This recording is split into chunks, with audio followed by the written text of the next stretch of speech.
अच्छा चप्पल की जरूरत पड़ जाता तारा लोग ना। अच्छा सोची कि गावत समय जो ब्यास हाथ से चप्पल छुआता वही हाथे झाल छुआता।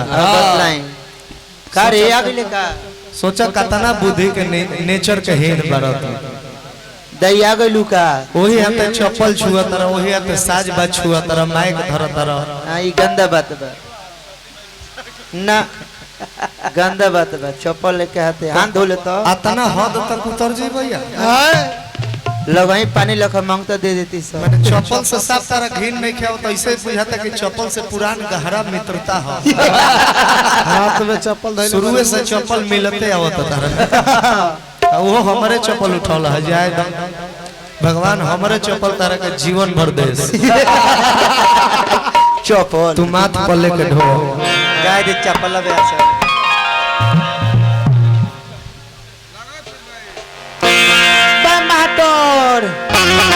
अरे यार यहाँ पे रोशन राज है। आप जहाँ माइनस होंगे वहाँ हम आपको माइनस नहीं दिखाएंगे। बताएंगे कि वो आपका प्लस पॉइंट है। लेकिन जानबूझकर प्लस करने में जो माइनस होगा उसको हम नहीं छोड़ेंगे। काहे कि कौनो काम ओवर हो तो समझी कि गोबर हो, कौनो काम ज्यादा हो तो समझी कि भादा हो। निमन ठीक है खाइल पियल ठीक है खैला पिला से देह बनेला। तो दुगो रोटी कम खा के ना मरबो लेकिन दुगो रोटी बेसी खा लेबो तो मरण जोग हो जाए। सही बात। तो ऐसे ओवर कौनो काम होई तो गोबरे हो। उतनो खाना खाइल ठीक ना हो कि जोन डॉक्टर से फिर इलाज करावे के पड़ जाए। घी निमने हो तो निमन हो तो कब ले निमन हो कब ले 2 चम्मच 3 चम्मच लिमिट से यूज करबा तो ठीक है फायदा करी। अब अतने दिमाग में बैठा लगती घी निमन हो तो एकरा के 4 लोटा घी जा तब 8 लोटा फेंकियो देवे के पड़ जाए। ठीक बा मेहनत कइल अच्छा हो लेकिन अतना तू मेहनत करत रह के सारा माटी पलीद कर देता। आतना का जरूरी बा है तुरंते बुझाता कि है फलना के नाच हो है खेसारी के नाच हो एगो मियां पवन सिंह के नाच हो। हम अभी तक केहू के नाच नहीं के देखो ना हम खड़ा होके गावत नहीं। आ तबो कहता रे कि रोशन जी नचिए त बुझाई कि मियां खलीफा हवे कहता रे त्रिशा कर मधु हवे। राम राम ए भाई तू तो जोन भाव क दे तरह सनी लियोनी के मार्केट खा जेबे।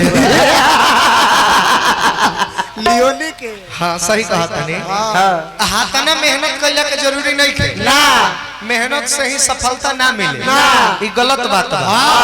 देखो मेहनत करे खातिर एगो गधा से बेसी के मेहनत करेला ना दिन भर घामे घामे लादी लाद के घूमी आ साजी खानी सूखल भूसा ओकरा आगे में फेंक दिया। मनरेगा में जौन किसान खटता दिन भर घाम में कुदारी चलाई आ ओकर देहारी कतना बा कतना घरे जाई तो उहे 4-500 मिल जाई ओकरे साग सब्जी किन के बाल बच्चा जिए। आ देखो अगर केहू मेहनत करता साथ में दिमाग के भी इस्तेमाल करता तो इंजीनियर बन गइल बा बैठले ज्यादा देह पर भारो नहीं खे कंप्यूटरे पर सिस्टम पर बैठल बा माउस से खाली एने ओने तनी मनी हल्का फुल्का कीबोर्ड के अंगुरिया देता आ महीनवा दिन 80,000 90,000 घोष देता। तो दिमाग से नु काम करता तो उ मेहनत करता लेकिन दिमाग से करता। तो दिमाग से मेहनत करबो सफलता ज्यादा मिली मेहनत कम पड़ी। दिमागे के मेहनत 40-45 मिनट और जइबो हर मुठाही बल बूता के लगबो यूज कर तो 5 मिनट में पसीने होकर उतर जाएगा। मर्दे तू पोस्टर पर चप्पल से मारता रह।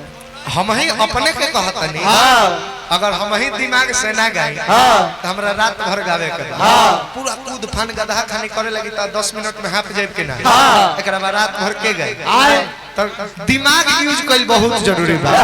तू लागत तर पोस्टर पर आके चप्पल से मारे अरे बाप रे बाप कहत कि हम ना गाई तो मुआल का दादा तहरा के गई का जरूरी भाई भाई मुआल का दादा के। अच्छा मुआल को गाओ वो मुआल का जियल का है पोता से हैरान रहता समझ लो वो यहां तक का दशा होई गीत संगीत के दौर में तारा के ले चलता।